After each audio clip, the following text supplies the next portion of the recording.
Hey guys, Professor Bill Comic Book University and Kiss issue number 5, Blood and Stardust.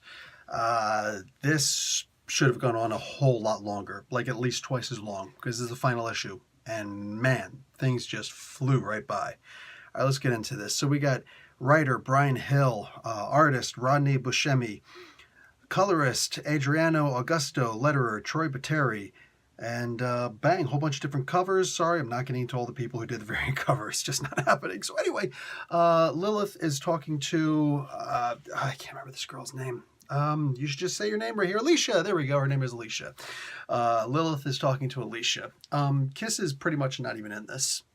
It's a Kiss comic book, right? There are like 2 scenes. One where they're just like kind of standing there looking around real dopey, like, yeah, we're like the backup. You ever, you ever have like a, what do you call it? So some guy, he's like talking and it's like he's the spokesman for the group and you got a bunch of big guys standing around him and they're all like, we're the muscle. That's what we do. We don't have necks and we don't have voices because we don't have necks. So yeah. Actually, you can't tell if I have a neck either. But I do. I really do. Look, I got a neck. Point is this, I don't know, man. Lilith was just talking and Kiss was just kind of standing there. Jean spoke twice, I think. Nobody else spoke because what else is new? Listen, this was a really good comic book. It just wasn't a good Kiss comic book. Kiss did nothing. They went up and they formed into their Megazord Voltron version and pulled out their flaming blazing sword and started swiping people. And then Gene Simmons at one point was like, "So we protected her. Like, can we live again?" That was it. That was it. Wow. Oh wow. But as far as as far as it being a Kiss comic book, kind of stunk the place up. As far as being a regularly good comic book, yes, this was pretty good. Could have been better if it were longer, if it could have breathed more. I felt like so many of the other issues just wasted time, like they meandered with everything. Like so much more of this could have happened. Like Derek Crowley actually goes in and meets up, the Ziggy Stardust wannabe, goes and actually summons Satan. The entire interaction was amazing. Would have been even better if it was in issue 2, maybe issue 3. But even issue 4 would have been too late. You know what I'm saying? For the most part. Actually, no, not even. But issue 5 is undeniably way too late. All right? Shows up, even says, you stole that name. You know what I'm saying? You're a thief of that name. Damn right. Damn right. Crowley. You know what I'm saying? Crowley. It's supposed to be Crowley.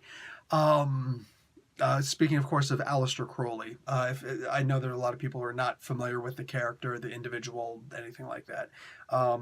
Considered the most dangerous man alive when he was alive.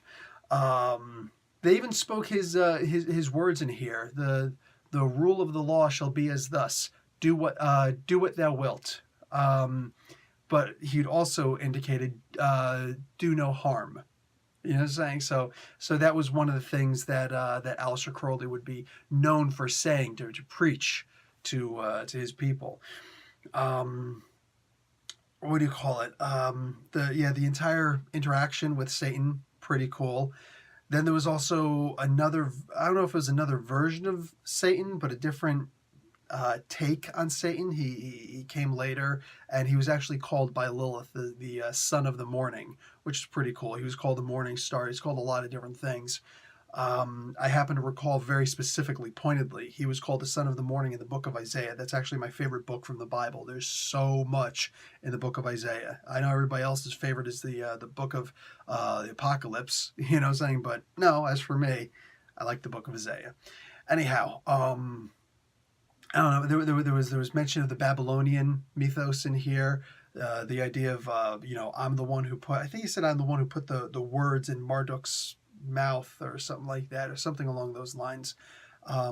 Marduk is the son of gods who defeated Tiamat, who was one of the 2 elder gods, and she was the I think she was the goddess of the salt water. Or the freshwater, but I think she was the goddess of the salt water. Anyhow, Marduk took like 50 names and the holy weapons and the symbols, stuff like that, and went after her. But I remember, specifically the 50 names. So maybe that's just why I'm remembering this. Anyway, there was a lot in here. Like that's the point I'm really trying to get across. There's a lot in here, but I'm exhausted because there was so much, and yet so much of it just felt like dust in the wind, if I could quote a Kansas song, because there was too much crammed into one issue. And when I've already got issues that felt really light, all right, behind me, I feel like this could have been spread out a little bit more. This is the final issue. It felt like the final issue, but man, nah. Anyway, I don't know if this whole story could have been told in 5 issues, but I know that it being told in this way, in these 5 issues, where it's like the bulk, the meat of everything is in, and if you're a vegan, my bad. I'm still going to use meat, all right? I'll say the cauliflower. How about that, all right? The cauliflower of this was all right here in this final issue. And there were other issues that, I could have taken them, I could have left them. Good story overall, but man, some of this should have bled into the previous issue or two. Anyway, good story, very good story. Just the separation, the telling, the outline in and of itself could have been spaced better. Anyway, I would recommend this on trade paperback. However, I would probably go digital. Knowing what I know now, probably go digital. I don't think I will ever refer back to this comic book again, this arc, this series again. I really just don't. If I did, it certainly wouldn't be for Kiss. Like, this is forgettable for this one reason, because I would remember there was this cool story where such and such and such was mentioned, but I can't remember for the life of me which comic book it was. Lilith was in it, and there was this girl Alice in it, I think. Maybe I'll remember her name, but the Morning Star was in there, and there's all these different things, and it was really cool, and it was a good take on magic, but I can't remember what the book was. Why? Because the book is called Kiss, and like I said, Kiss kind of no-showed. And I could be wrong, but I can't recall Kiss ever no-showing a concert. Just saying.